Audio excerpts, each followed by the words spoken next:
With Word, you can save a document on a secure website so that you can share it with others or open it from any computer. For example, if you create a document on a public computer at a library, you could then save it on a Windows Live drive and open it later from your computer.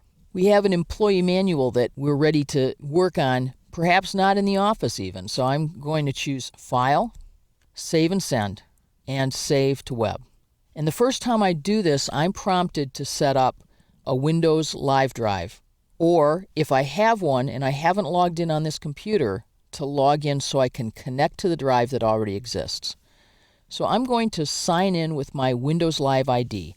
If you already use Hotmail or any version of Windows Instant Messaging, or if you're an Xbox Live user, you already have a Windows Live ID and you can use that to log in.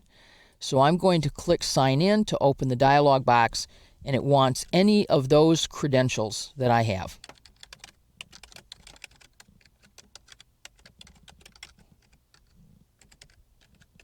And I can ask Word to sign me in automatically, although I'll probably be asked to do this again in the future. I already have a Windows Live drive. If I did not have one, then Word would be setting one up for me right now. And on my Windows Live drive, I have different kinds of folders.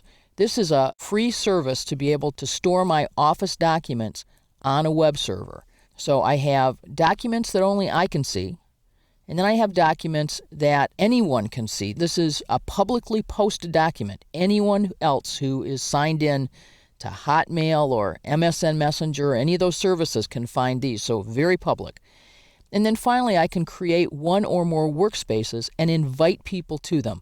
So I can create a place to share documents with a few people from my team in my office, or perhaps with some family members. I choose the folder that I want to save this document in, and then I'll be asked to give it a name. And this is my Two Trees Handbook. And I'm going to say Save. And it is being uploaded to the server, if you notice down here in the status bar, and this document is now stored on my Windows Live drive. Now, I can access my Live drive from any computer that has internet access. I don't need to be in Microsoft Word. I can simply log in using my Windows Live ID and access my folders and open this document again. So let's go do that. Let's open Internet Explorer,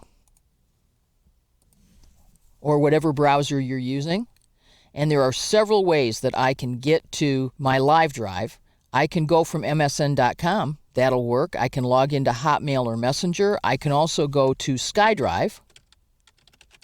I can go to Windows Live Drive. I can start in my Xbook drive. However you got there, sooner or later you're going to see a screen that's a lot like this that asks you to sign in. If it doesn't have your name here, then you're going to enter your username that you use to create your free Windows Live ID. It already has my name, so I simply need to present my password.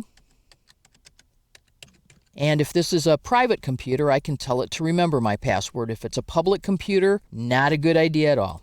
So I'm going to sign in, and here I am on my Windows Live drive, my SkyDrive. And double-click my Documents folder, and there's my handbook. I can open it from here. I can simply view it as I might view a PDF document, for example. I can download it if I wish and use it locally in Microsoft Word on a computer, or I can edit or delete it. So, by saving my document on my Windows Live drive, my SkyDrive, I can access this in other locations without having to use Microsoft Word.